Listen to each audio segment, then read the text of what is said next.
If you're not sure of what I said, then it will the captions should pop up on your screen on your side. We'll be here for 1 hour. Thank you guys for being here. It is 11:01, so I'm going to go ahead and get started. If you guys have questions, make sure that you raise your hand. You have a button on your side to put your hand up. And again, we'll be here only for 1 hour. And I am going to get started. So this is chapter 6. Estes, I want to say last week or the week before we went over chapter 5, which is skin analysis, where we learned about the different skin types, the needs for those skin types, the causes of those skin types, and the benefits of different ingredients for those skin types. So today we're going to talk about the products, the chemistry of your products, ingredients, and selections. We may or may not be able to get through all of the entire chapter today, but we may have to break it down into 2 segments and finish the other half next week. As far as chapter 6, skincare ingredients, there are a few objectives. The first one is we want you guys to be able to explain how skincare products and ingredients are significant to estheticians. So what is the importance of you knowing about the different ingredients in your products, or the ingredients that are inside of your products? We're also going to talk about cosmetic regulations, laws, and product safety, so that you can be a more knowledgeable and well-rounded esthetician, as well as be able to cover yourself and also explain different things about your products, or even consider these rules and regulations and laws if you are considering making your own product line. We're also going to talk about the sources of cosmetic ingredients. So you guys should be able to understand the different sources of the ingredients, where these ingredients are sourced from and where they come from, and other popular terms in cosmetics. And then you guys should also be able to describe the main types of ingredients in cosmetic chemistry. I'm going to go to the next slide. Next slide. Um, uh, Objectives 5 through 8 include you should be able to identify beneficial ingredients for skin types. So we hit on that the week before last. We're gonna hit on that again a little bit again today. Beneficial ingredients for your skin types and conditions. Select the appropriate products for your facial treatments and home care use. That's what this chapter is going to help you to understand. And then you should also be able to recommend home care products to your clients with confidence, and also summarize points to consider when you're choosing your own professional skincare line that you're going to be working with once you become licensed. So as far as explaining how skincare products and ingredients are significant to estheticians, understanding your products and ingredients will help you to select your products, and also avoid products. Okay, avoid certain products for certain clients. This will also allow you to educate your clients the best you can, so that they can understand the process and also understand the reasons why you're going to recommend various treatments, and also various home care products for them to use. You're gonna also be able to explain what they do, and what the products do and how to use them. So understanding your products and ingredients will help you to explain to your clients what the products are going to do, and then also explain to your clients how to use them. And then also understanding these products and ingredients, the importance of your products and ingredients is going to help you to remain basically on the top of any latest ingredients that have come out, and also any latest product technology. As you guys know, we are a Circadia Partner School, so I do encourage you to take advantage of having access to that Circadia platform, understanding their products and ingredients, especially if you're going to use Circadia after you graduate from beauty culture. So that's as much as I'm going to say on that. I'm going to keep going. And then so we're going to get into describing the cosmetic regulations, laws, and product safety. So you guys have probably heard of the FDA. Okay, the FDA is a federal entity, is a part of the federal government, and the FDA stands for the Food and Drug Administration. You may have questions on your chapter test about the FDA, so just make sure that you know that the FDA stands for the Food and Drug Administration. Okay. And through one of their acts, which is a law that they have incorporated, it is the FD&C Act. So basically, what that act does is it categorizes and identifies different foods, different drugs, and cosmetics that have to be approved, uh, safe, and approved for use for manufacturers to sell to consumers. So that's the FD&C Act. Okay. Also, the FDA requires us, they also created another law, which is the Fair Packaging and Labeling Act. So, what that law requires manufacturers to do is to clearly communicate what their products are made of, um, what's in their products. It also requires them to have a list of ingredients.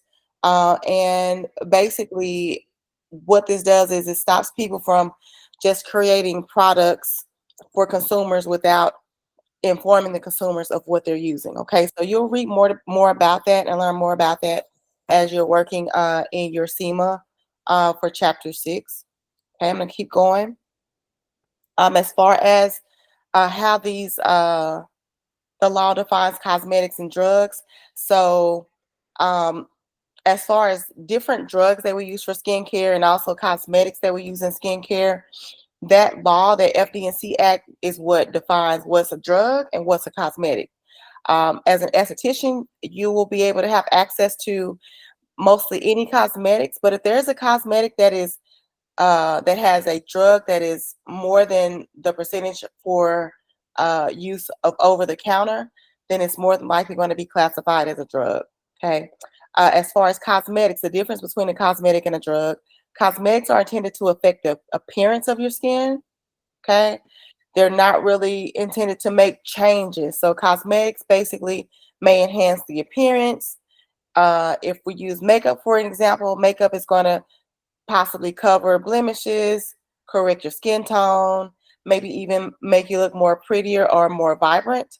As far as drugs, drugs are intended to cause physiological changes. So the difference between a cosmetic and a drug is drugs are actually changing the skin. They're changing the makeup of the cells.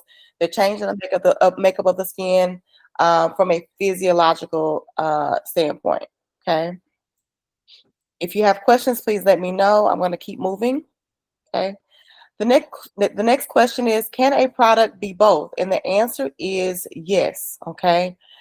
We do have some products that are over the counter. So OTC stands for over the counter.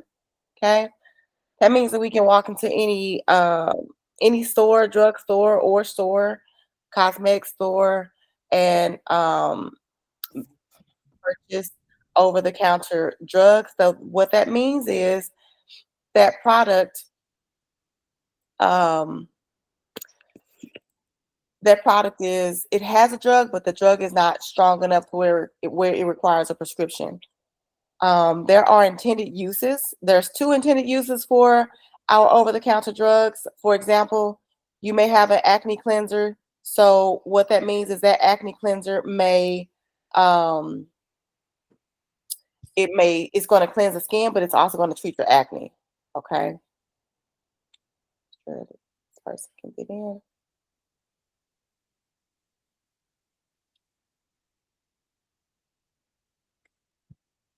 Okay. Um, Another example of two intended uses would be like your moisturizer that has SPF in it. So the moisturizer is going to do two different things. It's going to moisturize your skin, give you some hydration or protect your hydration, but the SPF um, is also going to give you protection from the sun. If you're just coming in, don't forget that your camera should be on. I'm going to keep moving. Okay. As far as product labeling laws and regulations, when it comes to product labeling laws and regulations, your company name, if you're going to create your own products, your company name, you must list your company name on your products. You also must list the location or distribution point, just in case something happens or your consumers need to reach out to you, or even the FDA needs to reach out to you about your product. And also list all ingredients. I have a recent um, thing that has happened over the internet with one of these product companies called Miele. Miele has they have a class action lawsuit, right? And so women were noticing when they were using one of their particular products that their product may be leading them to have hair loss. And so that is the reason why the FDA requires people to be able to know where your company is located, where it's distributed, and also the ingredients that's in your products in case your product ends up causing harm to consumers. Also, as far as your ingredient listed, you'll notice if you have your kit near you or any kind of cosmetic, whether it's a lotion or a facial product, if you look at that ingredient, you'll notice that the ingredients are listed in descending order. So, meaning the ingredients are going to be listed in descending order of predominance. So they're going to be listed in order from greatest to least. So the first thing that's going to be listed on your ingredients is going to be what it that product has majority of. Most products, the main ingredient is water, okay, but that's not the same for every ingredient. So just whenever you're looking at your products, whatever that first ingredient is, that means that ingredient is going to have um, the highest concentration of. Okay. Also, if you're going to use fragrances in your products, or if a manufacturer is going to be using fragrances, fragrances must also be listed because some people may be allergic to fragrances. And then we have this inky name. It stands for International Nomenclature of Ingredients. And so what inky names means is you can't just create your own name for a common product. I'm going to use lavender, for example. If you are creating a skincare product and one of the ingredients that you're going to use is lavender, you can't change the name of lavender. You can't call it Larry's Lavishing Lavender. You have to list the products as they are, as what people commonly know them as. Okay. If you have questions about that, raise your hand. If not, I'm going to keep going. As far as product safety, products may not be misbranded, so you have to brand your products correctly. And also, as far as adverse reactions, um, you have to inform consumers if they may or may not have an adverse reaction to anything that's listed in your products, so that they can understand if they may have a contraindication to that particular product or not. Okay. Also, there's a difference between symptoms. Some symptoms that clients may experience may be an allergic reaction. Okay, that's an adverse reaction. An allergic reaction comes from them being allergic to one of those ingredients in their product. Then we have irritant adverse reactions where they may not be allergic, but maybe they've had overexposure, or maybe that product just slightly irritated their skin. Irritations usually go away as soon as that product is removed. Okay, so that's the difference between allergic and irritant adverse reactions. As far as patch tests, you guys will definitely see and hear and need to understand what a patch test is. Okay, as far as a patch test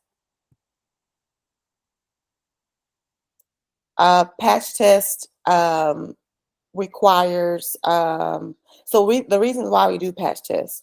You do a patch test to identify if a client has an allergy or if they will have an adverse reaction to your product. A lot of times, patch tests are going to be associated with different chemicals that we use. So, for example, I'm going to use brow lamination, for example. Anytime we open up brow lamination products, a lot of times it's going to tell you to do a 24 to 48 hour patch test to make sure that your client is not allergic to the chemicals that's in the brow lamination. Hair color is another product that commonly requires a patch test. Okay, so a patch test identifies adverse reactions. We usually give them 24 to 48 hours prior to full use of that product. That's something that you need to know. That is essential information. Okay. Places that we perform a patch test is going to be inside of the elbow or behind the ear. That is essential information that you may want to jot down to remember. Okay. How to handle a patch test. After you apply that product that you're going to be using into the inside of the elbow, like you see in this picture, or behind the ear, okay, then you're going to wait 24 to 48 hours. And if there is no adverse reaction, if there's no redness, if there's no irritation, if there's no breakout of any sort, then that means that product may be safe to use. But I'm also going to let you know that sometimes it takes people longer than 24 to 48 hours to have an adverse reaction. So the patch test is just so to show that you're doing your diligence as an esthetician to make sure that that product is safe to use on your clients. Okay. You still want to have clients to fill out an intake form and also a consent form for use of these different products and services to make sure that you're covering yourself and also to make sure that you are doing your diligence to know if your client is a suitable candidate for that product or that service. Okay. I'm going to skip the check-ins. You guys will have those check-ins on your review in chapter 6, okay, in your Google Classroom. This is also going to be my shameless plug to remind you guys that today is the day that you can probably also go and start working on some of those review questions to get those done, okay.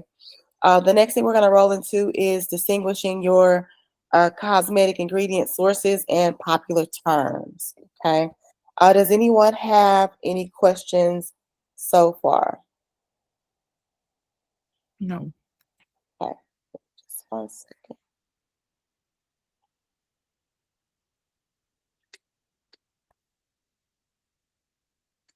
One second.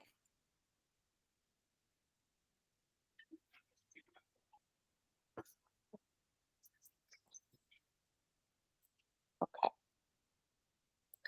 So, natural versus synthetic ingredients. So, your products are going to have some natural ingredients in them. They also may have a synthetic. They may be made of synthetic ingredients, or it may be a combination of both. Natural ingredients are basically derived from a natural source. Okay, I'm going to use essential oils for example. Um, Jojoba oil, um, chamomile, white willow's bark, sugarcane. Those are all natural ingredients. They are grown from the ground. They are natural sources. For your synthetic ingredients, that means that they are derived in a lab. Okay, there's nothing wrong with synthetic ingredients in your products. Okay, so just because you see synthetic doesn't mean that you need to be afraid of it. There's actually advantages to synthetic ingredients. Okay, things that are made in the labs or in a lab sometimes are more effective than our naturally derived sources. Okay, they may be able to pinpoint um, various ailments within the skin. They may have a better effect on the skin. They may promote better hydration. Okay, or they may promote quicker, faster cell turnover. Okay, so just know that ingredients may be sourced from both. It may be a combination, but also some ingredients may be natural. You may be an esthetician who only wants to use naturally derived sources, naturally derived products from naturally derived sources. Or you may be one that is okay with using products that have ingredients that are made in the lab that's going to help benefit your clients more. Okay.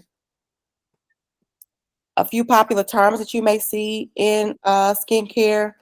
You may see natural or all natural. Okay, that's definitely a popular term.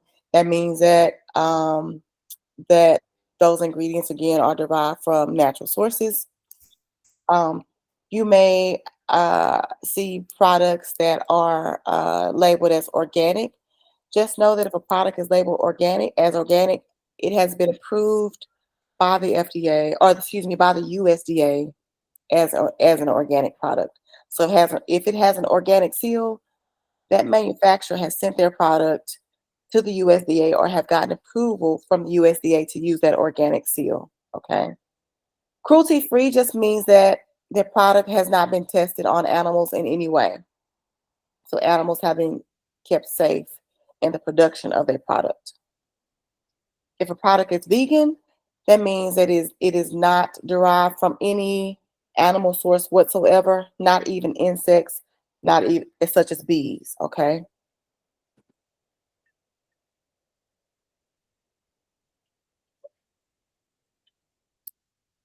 As far as other popular terms, gluten free.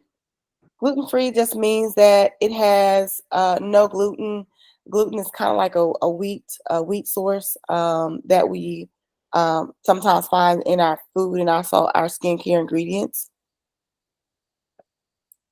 If a product is hyperallergenic, that means that it is not known to cause any allergy. Okay, it has been dermatologist tested, and that product is going to be or should be non-irritating to you or your client.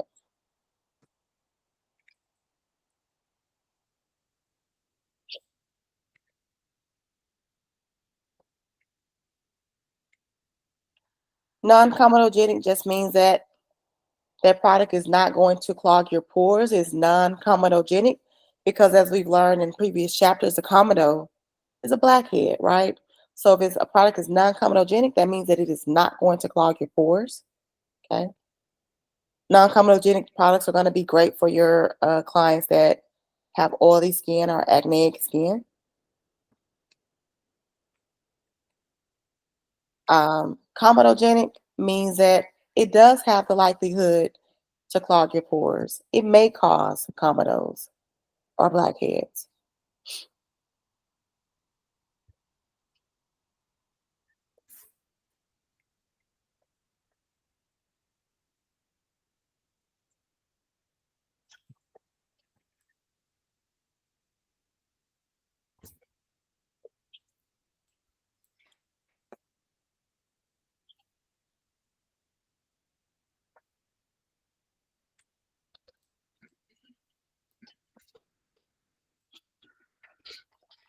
Okay. Fragrance free. Um, Fragrance free means that there's been no additional fragrances added. Most all things have some sort of smell. Okay. So fragrance free just means that there's been no fragrances or perfumes added to make that product smell a certain type of way.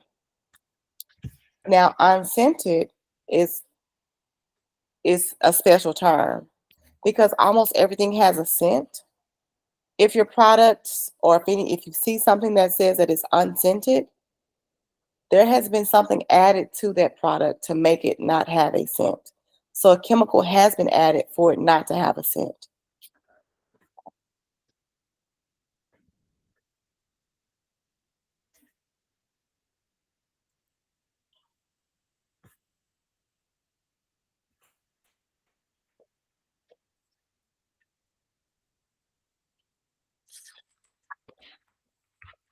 Okay, skipping the check-ins. The next thing are the main types of ingredients in cosmetic chemistry. Okay. Main types of ingredients in cosmetic chemistry.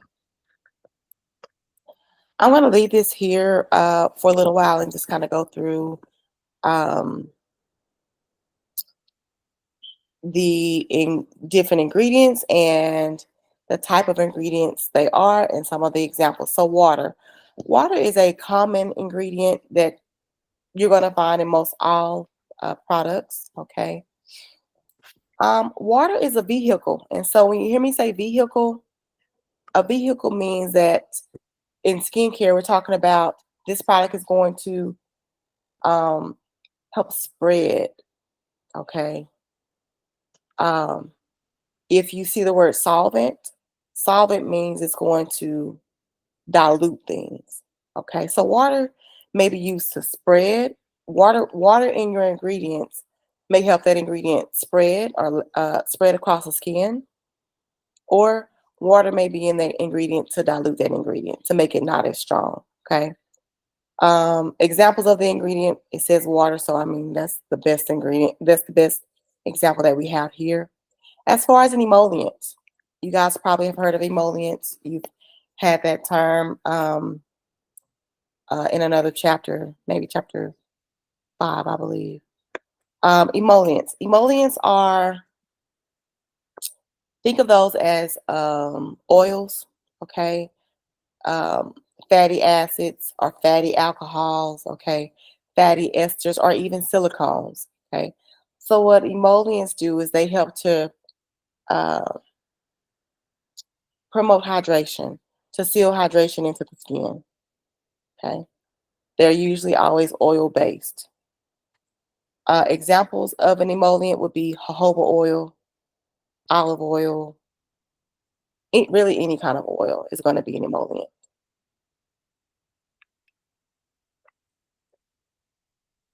As far as a surfactant, surfactants are detergents, okay?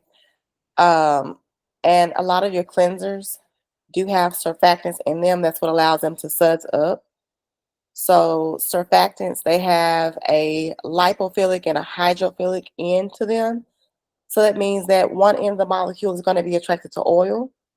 The other end is going to be attracted to water. And so when we use those surfactants or those cleansers that have that surfactant molecule in them, it helps with the lather. It helps to attract the dirt and oil, and also it helps to rinse that product off. That's how surfactants work. That's why we have detergents as a type of surfactant. Um, Emulsifiers can also be, or they are also a type of surfactant. So the best example that I have for an emulsifier is oil and water. We know that those two things are not alike, but when you use oil and water together and you try to force them to come together, they won't. But what they'll do is create a surfactant. So you guys have a vitamin Bell cleanser in your kit.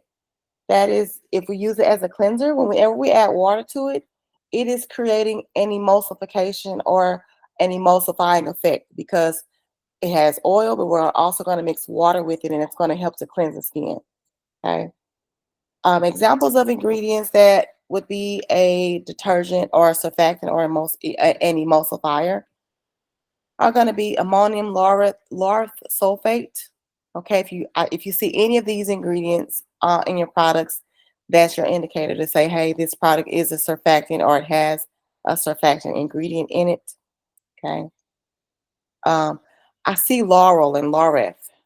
That's a common word in all of these examples of those ingredients. So whenever you see that ingredient or that name, those names, that should be your indicator that those products have a surfactant in them.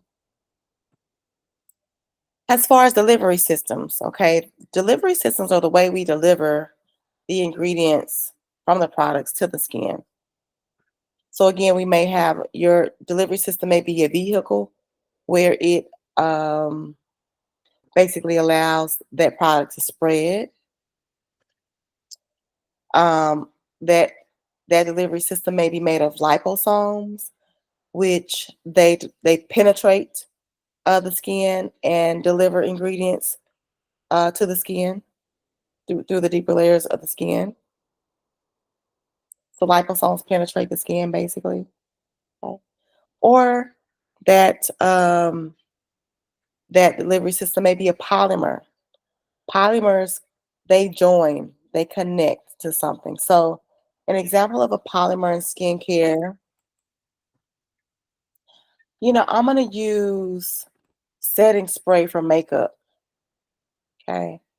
Polymerization means that something's gonna cure. So when we do our makeup and we put that setting spray on, what that's doing is allowing that ingredient to make that makeup stick to our skin. So that's what polymers do. It makes things stick together. Okay. Um, Examples of delivery systems. Again, maybe emollients, it may be water, it may be a phospholipid, or it may be a microsponge. Okay. Microsponges fall in that polymer family. Okay. Our Our products, excuse me, our ingredients may also be preservatives. Obviously, preservatives, if you don't know, preservatives make your products have a longer shelf life. Okay. Helps to preserve the ingredients in the products. So, types of preservatives may be any kind of antimicrobials, things that stop bacteria from growing, will be a preservative. That's what antimicrobial mean. Antioxidants are also added to a lot of your products as a preservative to stop those products from breaking down, those ingredients from breaking down. Also, chelating agents. Chelating agents is just like a surfactant or just like a detergent. Okay, so sometimes your ingredients may have that chelating agent in it to increase that longer shelf life. Okay. You can see the examples of those ingredients. So anytime you see urea in your products, or parabens in your products, citric acid in your products, um, disodium EDTA, quaternium 15, phenoxyethanol in your products. Those are all ingredients. Excuse me, those are all preservatives, preservative ingredients in your products to help with a longer shelf life. As far as fragrances, okay, like I said, fragrances do have to be listed. Your fragrances may come from a natural or a synthetic source, or it may be a natural type or a synthetic type. You may have synthetic perfumes or plant essential oils. That's how they would be listed on your ingredients, as a perfume or any of these essential oils. As far as color agents, um, sometimes manufacturers add different color agents to their products just for the look of it. Um, and as far as type of color agents, we have certified colors, we have exempt colors, and we also have lakes. Um, so color agents are also one of those things that are regulated by the FDA. Okay, as far as cosmetics as well as food, because some of the foods that we consume have artificial colors in them for them to have a more appealing look. Okay, so DNC organic, that's an indicator that that product has some sort of color agent in it. Zinc oxide a lot of times is added to your products, um, like your sunscreen. Sunscreen has zinc oxide. That's why a lot of sunscreens have that white color or that white cast to it. Different mineral dyes, metallic salts, and metal salts may be added to your ingredients for to give it a certain color, as well as iron oxide. Okay. The next ingredients are thickeners. Some of your products may have a thickener in it as an ingredient, okay, to make that product maybe not as watery or less liquidy, okay. Things that are used for thickeners may be lipids, emulsifiers, polymers, things that make which make things stick together. Different minerals may be added to thicken up your products, like clay. Okay. Also, synthetic thickeners. So, carbomers, gelatin, silica, sterile alcohol, xanthan gum are all ingredients that you may see listed on your products, and those are working as a thickener for that product. Okay. And then the last thing on this list are solvents. Okay. Your products may have solvents in them, um, to help dilute them, maybe to make them less thick. Okay. Alcohol and water are going to be the two common types of solvents that you will find in your products as solvents. So it may be listed as water, or it may show up in your product list or your ingredient list as isopropyl alcohol or butylene glycol. So if you see those ingredients in your products, know that it's being used more than likely as a solvent. Any questions about uh, this chart? Okay. You will also find this chart in your textbook. I don't have a book with me to give you the reference of the page, but again, this is coming from chapter 6, skincare products, ingredients, um, products and ingredients. So I've already broken down water. Just remember, water is a universal solvent. Um, We talked about emollients. Again, your emollients may be made of oils and silicones. Again, emollients, as you can see in this picture, what it's trying to show you is the emollient is represented by that yellow layer, and that yellow layer is trapping that blue, which is the water, into the skin. So that's why we use emollients to trap water in to promote hydration. And a lot of times we're going to be using that with oils and silicones. Okay. Um, Fatty acids, fatty alcohols, fatty esters. We talked about surfactants. Again, surfactants are detergents and emulsifiers. Um, they are found in your cleansers to help lift the dirt from the dirt, oil, debris from the skin. But it also has uh, a water into that surfactant, which helps to rinse that product off. Okay. Your surfactants may be detergents, but they also may be an emulsifier, which is an oil water combination. As far as delivery systems are ways that we deliver products to the skin. So delivery systems, as far as a vehicle means that we're going to use that particular ingredient is going to help that product to spread. That's why it's called a vehicle. We're driving that product across the skin. If we're talking about a liposome are basically very small molecules that penetrate the skin that deliver whatever ingredient that you're wanting to deliver to the skin. And then also we have polymers. Polymers basically make two things conjoined together. I gave you guys the example of the setting spray, which makes that makeup stick to your skin. Okay. We talked about preservatives. We know that preservatives are used to make your products last longer or have a longer shelf life.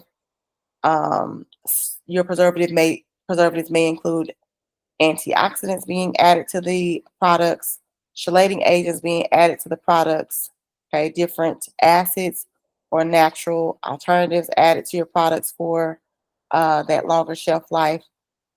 Again, your fragrances may be derived from a synthetic or a natural source. If we're talking about if it's synthetic, it's going to be derived from a lab, made in a lab. If we're talking about natural sources from your fragrances, we're talking about essential oils or even aroma or different essential oils being added to your products for use of aromatherapy. Okay. I mentioned color agents. We have certified colors that are approved by the FDA in our foods, drugs, and cosmetics. Those are labeled as lakes. So you may see like Lake 40, Lake 25 in your ingredient list. That just means that it has a certified color. If you guys have ever looked at the back of like the candy that you eat, if you eat candy, you'll notice that it may have Lake 40 or Lake 35 in it. That just means that that color ingredient has been approved for consumption and it's not going to harm you with that artificial dye. Okay. There's also non-certified colors. Those mean those colors are derived from natural sources. Um, I'm going to use coal. Coal, Kohl. Coal is a mineral. Coal is used a lot of times in eyeliner because it's a black mineral. So coal is a non-certified color. It means that the FDA is not going to approve that color because it's naturally sourced. There's nothing that they can do to say it's approved or not approved because it's coming from a natural source. We talked about products, thickeners, pH adjusters, and solvents. I didn't mention pH adjusters, but I do need to hit on that really fast. We know thickeners are added to our ingredients to make that product thicker. Maybe we need that product to stay on the skin in one spot instead of running all over the skin. So it may have a thickener added, but pH adjusters. So I'm going to use chemical peels for an example. Some chemical peels, most chemical peels have a pH between 1 and 3. The lower the number, the stronger that pH that peel is going to be. Um, so some peels, some manufacturers add what they call a buffering agent to their chemical peels, and what that buffering agent does is allow that chemical peel to be more tolerable on the skin. Okay, so that would be an example of a pH adjuster. Also, some cleansers may be formulated and they may be very, very strong, so the manufacturer may have to add a pH adjuster to allow that product to be more tolerable on the skin. Okay.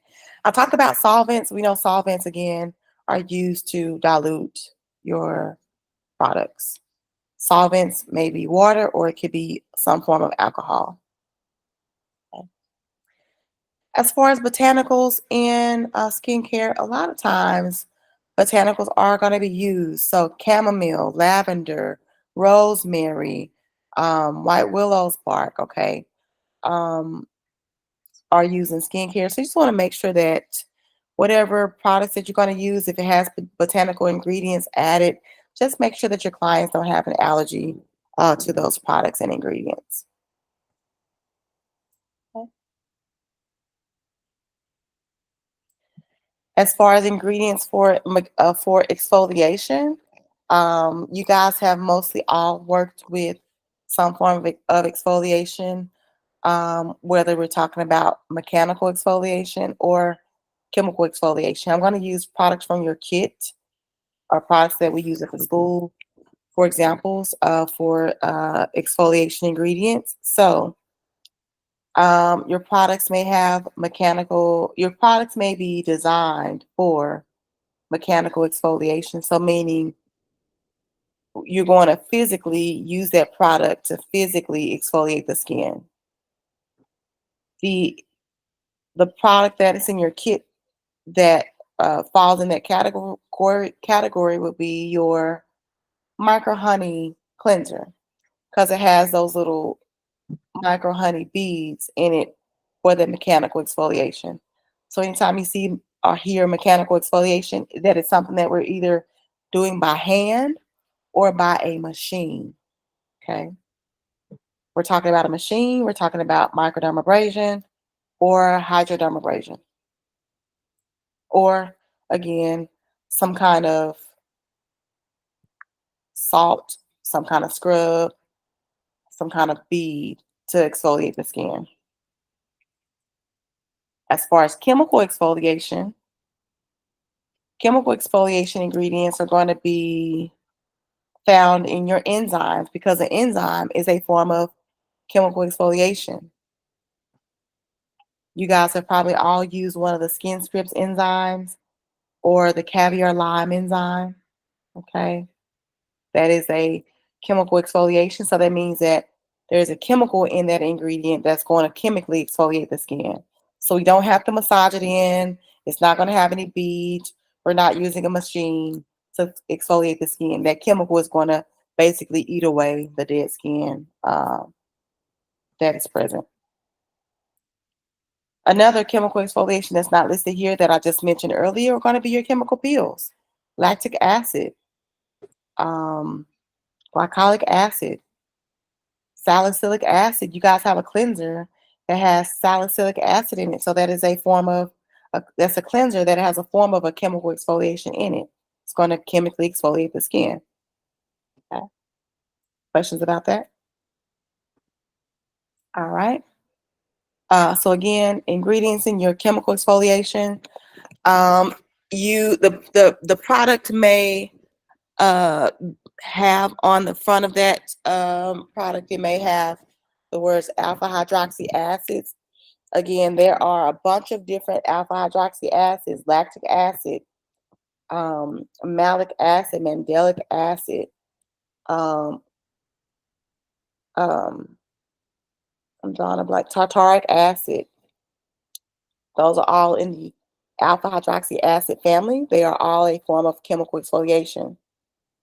We also have beta hydroxy acid, okay?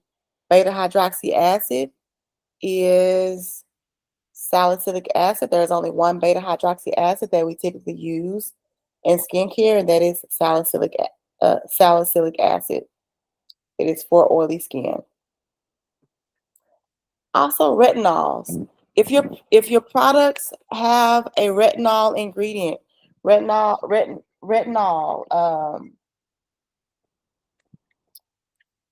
Trying to figure out what else, how else retinol may present in your ingredients.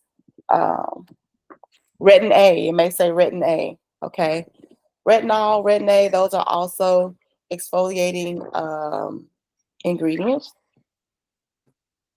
So be careful with using products that have retinol. Remember, you don't want to use retinol on the neck and décolleté area because the skin of the neck and décolleté is a lot more sensitive. We have less sebaceous glands there. So instead of making the skin look good with the retinol, you may end up making an adverse reaction and making the skin look old and crepey. But as far as retinol and its use in skincare, retinol is usually going to be a brightener. It's used as a brightener, but it's also exfoliating. It increases cell turnover.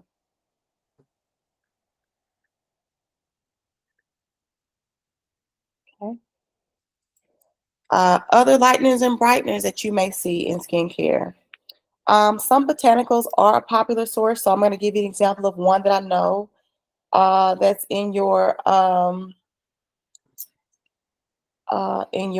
products. I want to say it may be. Let me see. The white willows part. Do a quick search really fast. It's not white willows bark. What is this? Let's see. Brightening ingredients in skincare. Licorice. There we go. Licorice. Licorice is a brightener. A licorice extract is one of those lighteners and brighteners, one of those botanicals. Okay. And what um, lighteners and brighteners do in your skincare is basically improve the discoloration of skin. Hydroquinone is another ingredient that you may find in some of your products. I believe a few years ago, a lot of manufacturers pulled hydroquinone out of their formulations because although hydroquinone is brightening, overuse or long-term use of hydroquinone has a negative effect on the skin. But in any time, if you ever see that word listed in your ingredients or you hear it talked about in skincare, know that that is a brightening agent. If you Some dermatologists will prescribe hydroquinone to clients or to their patients that have severe pigmentation. So it is still available, but right now you're really going to find hydroquinone being provided or prescribed by doctors as opposed to being used in aesthetics. Okay. As far as nutrition, healing, and rejuvenation, when it comes to uh, providing the skin with nutrients and healing the skin and rejuvenating the skin, um, humectants are going to be essential ingredients that you're going to want to have in your products. Humectants bind moisture to the skin and to the hair and nails. Hydrators also hydrophilic agents. Hydrophilic means that it's water attracting. It's going to attract water to the skin. Also, antioxidants. Antioxidants are a great way to fight free radicals or to help promote the health of your cells, maybe even fight cancer. Okay. Um, these are the healing and rejuvenating vitamins in skincare. So vitamin A is found in retinol, guys, but vitamin A also will rejuvenate the skin. Retinol rejuvenates the skin. It causes cell turnover. So be careful with vitamin A, but it is a rejuvenating vitamin. Vitamin C is going to be brightening and healing. Vitamin E is also healing. It's also hydration. It's also great for scarring. Your B vitamins are going to be great for cellular function. Vitamin K is also great for healing and pigmentation, bruising.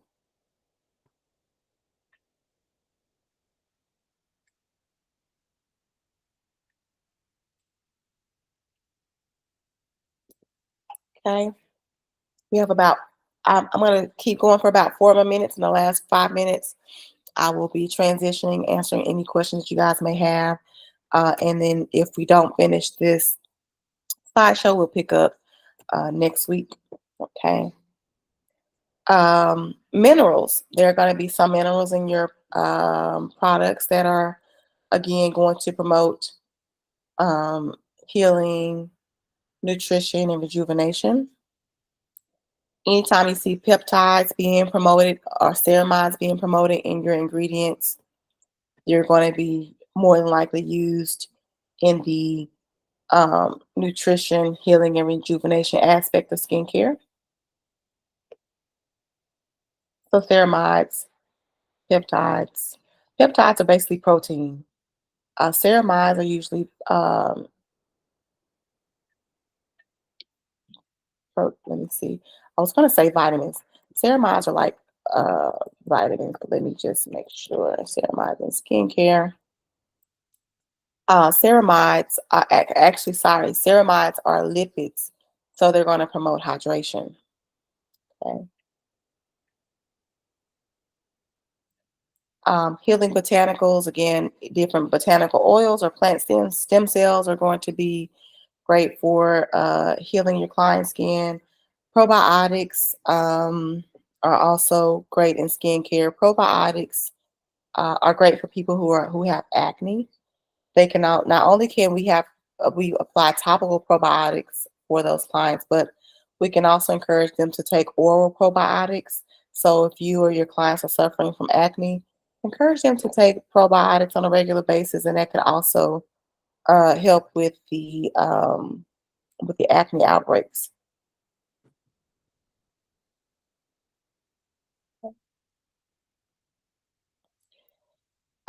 You may also see polyglucans and beta glucans. I know for sure in some of our circadia products, we have polyglucans in some of those ingredients.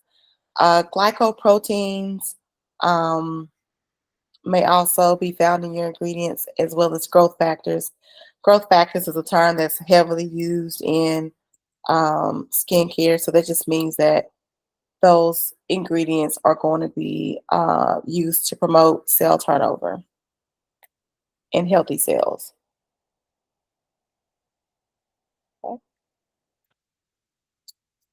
And I guess I'll end with sunscreen ingredients. We'll pick up here because it's going to take me more than 1 minute to break down sunscreen. I'm going to stop sharing the slideshow, and I'm going to stop the recording.